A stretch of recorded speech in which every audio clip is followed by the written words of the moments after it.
શું આ છે હોમિયોપેથી દવા? નહીં. તો હવે આ છે હોમિયોપેથી દવા. નમસ્તે મિત્રો, હું છું ડોક્ટર દશાંશ મોરસાણા, મન હોમિયોપેથિક ક્લિનિક મોરબી. ઘણા બધા લોકોને એ પ્રશ્ન થતો હશે કે આ સમાન દેખાતી હોમિયોપેથી દવા અલગ કઈ કઈ રીતે છે. તો ચાલો આને સિમ્પલ અને સરળ રીતે સમજીએ. આમાં દેખાતી સફેદ ગોળીઓ એ માત્ર એક વાહક છે. વાહક મતલબ કે કોઈ વસ્તુ અથવા પદાર્થને એક જગ્યાએથી લઈને બીજી જગ્યાએ લઈ જવા માટે વચ્ચે મદદ કરતું માધ્યમ. તો એવી જ રીતે આ સફેદ હોમિયોપેથિક ગોળી એ એક માધ્યમ છે.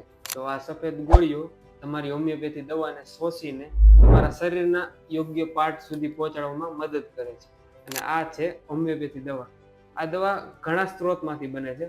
મુખ્યત્વે એના 3 સ્ત્રોત છે: પ્રાણીજ તત્વો, ખનિજો અને વનસ્પતિ તત્વો. આ દવાને પોટેન્ટાઇઝેશન નામની પદ્ધતિ દ્વારા શુદ્ધ કરવામાં આવે છે, જેનાથી દવાની કોઈ આડઅસર થતી નથી અને દવાની અસર પણ વધી જાય છે. અને વધુ જાણીએ તો દવા શરીરમાં કામ કઈ રીતે કરે છે અને શું ખરેખર હોમિયોપેથી દવાની કોઈ સાઈડ ઇફેક્ટ નથી, તે વિશે આપણે આ સિરીઝના આવતા વિડીયોમાં જોશું.